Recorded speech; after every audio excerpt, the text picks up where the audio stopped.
여러분은 혹시 이런 경험 해보셨나요? 모임에 가면 항상 돈을 안 내는 사람, 늘 얻어먹으면서도 당연하다는 듯 행동하는 사람, 자기 돈은 철저하게 아끼면서 남의 돈에는 관대한 사람. 이런 사람들이 주변에 있다면 조심해야 합니다. 이들은 단순히 돈을 아끼는 게 아닙니다. 남을 이용하는 법을 본능적으로 터득한 사람들입니다. 상대가 돈을 쓰도록 유도하는 심리전을 펼칩니다. 그리고 절대 변하지 않습니다. 혹신 아도 당하고 있는 걸까? 왜 이런 사람들은 늘 주변에 있는 걸까? 지금부터 절대 친구로 두면 안 되는 사람들의 충격적인 특징을 공개합니다. 첫 번째, 이득을 극대화하려는 심리. 이런 사람들은 단순히 돈을 아끼는 게 아닙니다. 최소한의 비용으로 최대한의 혜택을 얻는 법을 본능적으로 터득한 사람들입니다. 자기 돈은 철저하게 아끼면서도 남이 베푸는 것은 자연스럽게 받아들이죠. 예를 들어볼까요? 이런 사람들은 회식 자리에서 절대 먼저 계산하지 않습니다. 누군가 내가 살게라고 할 때까지 가만히 있고 심지어 계산이 끝날 때까지 자리를 지키기도 합니다. 그뿐만이 아닙니다. 다음엔 내가 살게라고 말하면서도 그 다음을 만들지 않거나 아예 모임을 피하면서 한 번도 돈을 내지 않는 경우도 흔합니다. 이와 관련해 미국의 심리학자 에이브러햄 매슬로우는 이런 말을 했습니다. 이득만을 추구하는 사람은 결국 가장 중요한 것을 잃는다. 이득을 극대화하려는 행동이 반복되면 결국 주변 사람들이 떠나고 말죠. 여러분 주변에도 이런 사람이 있나요? 혹시라도 본인이 그런 사람은 아닌지 한번 돌아보는 것도 좋겠습니다. 두 번째, 합리화의 기술. 이런 사람들은 자기 돈을 쓰지 않으면서도 죄책감을 느끼지 않으려면 강력한 자기 합리화가 필요합니다. 스스로를 설득하는데 매우 능숙하죠.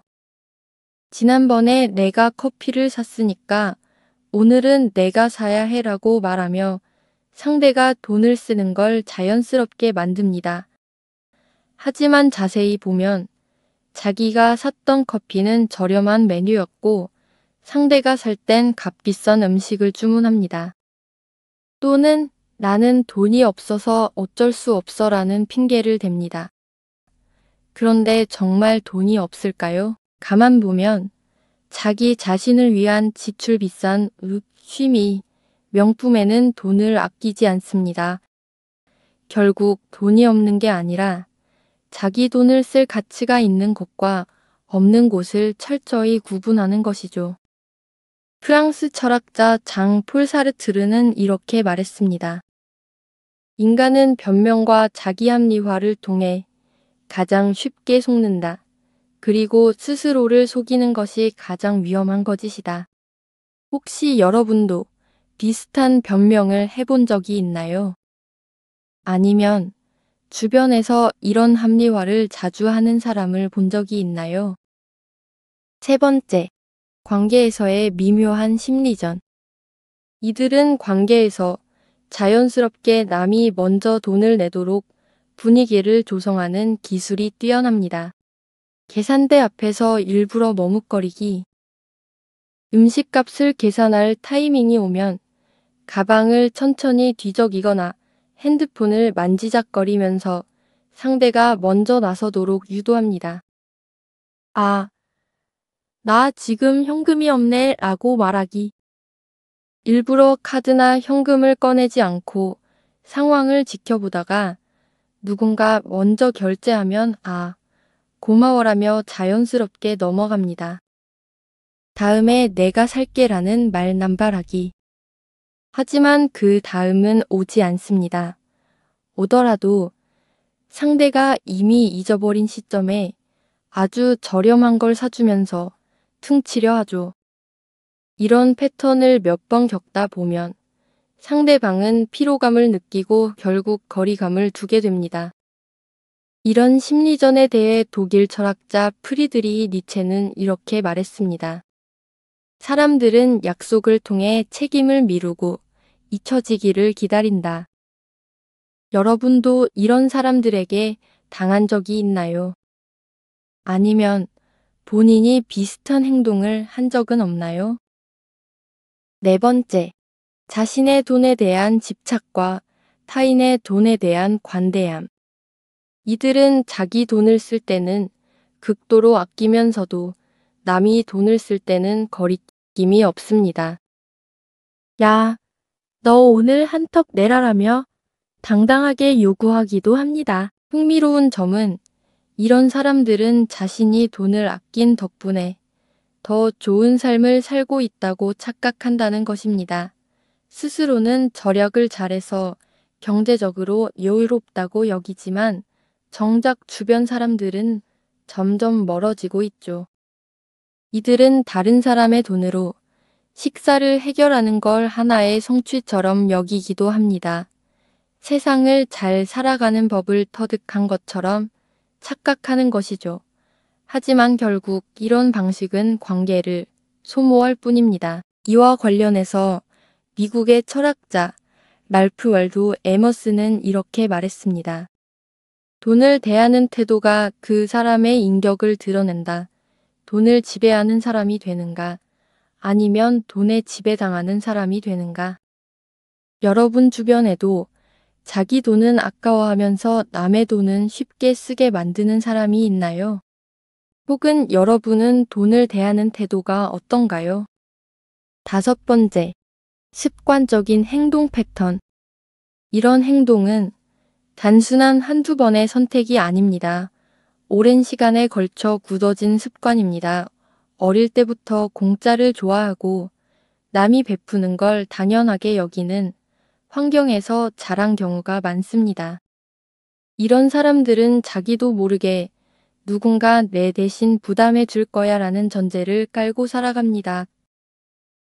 친구, 가족, 동료 누구든 간에 결국 누군가가 대신 계산해 주는 경험을 반복하면서 그걸 당연하게 받아들이게 되는 것이죠. 특히 나이를 먹을수록 이런 습관은 더욱 굳어집니다.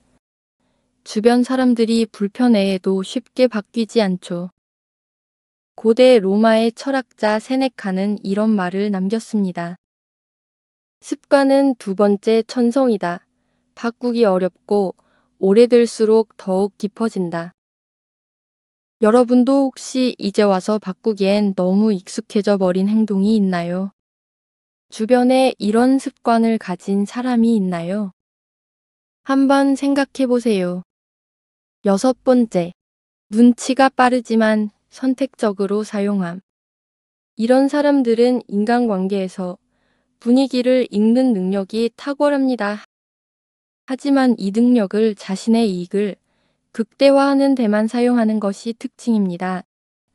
이들은 자신이 얻어먹을 가능성이 있는 상대를 기가 막히게 차단하고 접근합니다.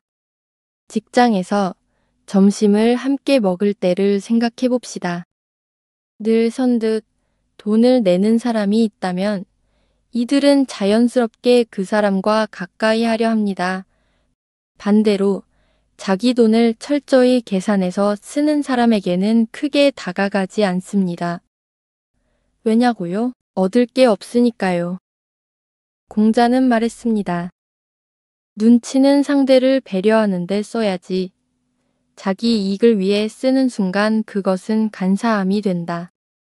공자의 말처럼 눈치를 남을 배려하는 데 쓰는 것이 아니라 자기 이익을 극대화하는 데만 쓰면 결국 사람들에게 신뢰를 잃게 됩니다.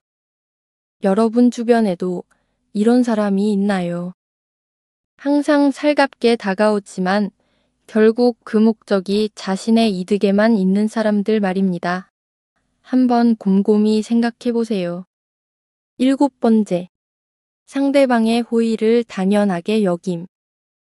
처음에는 감사하는 듯 보이지만 시간이 지나면서 점점 상대의 호의를 당연한 것으로 여기게 되는 것이 이런 사람들의 특징입니다. 처음 몇 번은 고마워라고 말하던 사람이 어느 순간부터 오늘도 사주는 거지? 라는 태도를 보이기 시작합니다.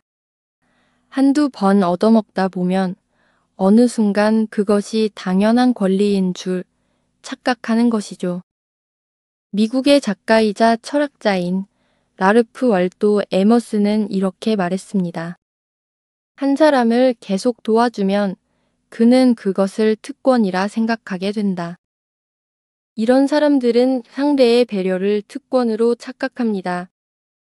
그러다 보니 어느 순간 자신이 돈을 내지 않는다는 것조차 인식하지 못하는 단계에 이르게 됩니다.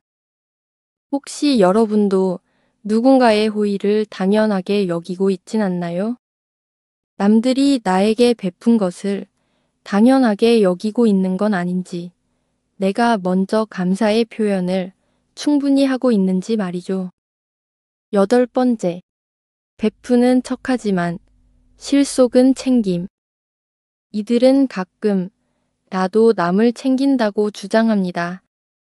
하지만 실제로 보면 정말 최소한의 비용만 들이면서 베푼 척하는 경우가 많습니다. 친구가 10만 원짜리 밥을 샀다면 이들은 나중에 3천 원짜리 커피를 사주면선 나도 베풀었다고 말합니다.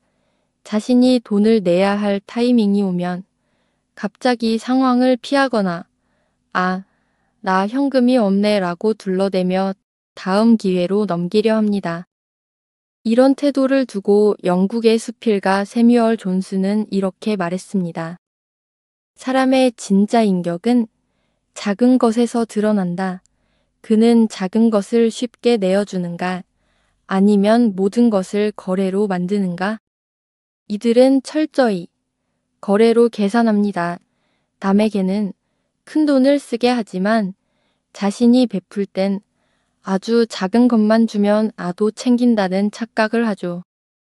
여러분이라면 이런 사람과 계속 어울리고 싶으신가요? 아니면 적절한 선을 긋고 관계를 조정하고 싶으신가요? 9번째, 자신이 얻어먹는 사람이라는 자각이 없음. 이들은 자신이 남에게 의존하고 있다는 사실을 인식하지 못한다는 것입니다. 스스로를 운이 좋은 사람이라고 생각합니다. 나는 좋은 친구들을 만나서 항상 대접을 받는다라고 말하지만 정작 그 대접이 자신의 얻어먹는 습관에서 비롯된 것이라는 건 모릅니다. 이와 관련해서 알베르트 아인슈타인은 이런 말을 했습니다. 문제는 바보들이 너무 확신에 차 있다는 것이고 현명한 사람들은 항상 의심한다는 것이다.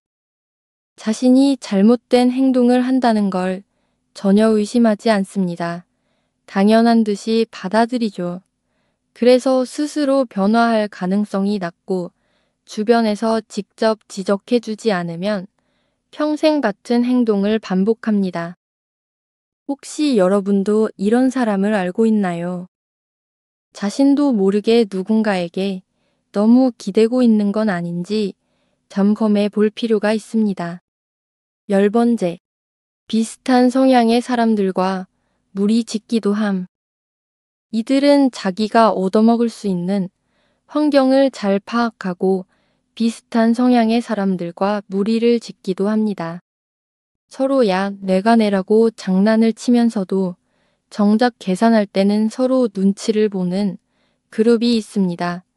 이런 그룹에서는 결국 가장 착하거나 책임감이 강한 사람이 돈을 내게 됩니다. 이런 모습을 보면서 프랑스 철학자 장 자크 루소는 이렇게 말했습니다. 어떤 집단에서도 결국 가장 선한 사람이 가장 많은 짐을 지게 된다. 이런 그룹에서는 결국 돈을 내는 것에 거리낌이 없는 사람이 계속 돈을 쓰게 되고 얻어먹는 사람들은 계속 그 패턴을 유지하게 됩니다. 그렇다면 여러분은 어떠신가요? 주변에 항상 같은 사람이 돈을 내고 있지는 않나요? 만약 그렇다면 우리는 그 사람에게 적절한 배려와 감사를 표현하고 있는 걸까요? 이런 사람들과의 관계를 유지하다 보면 결국 피로감이 쌓이게 됩니다. 그래서 우리는 적절한 거리 두기와 단호한 태도를 유지할 필요가 있습니다.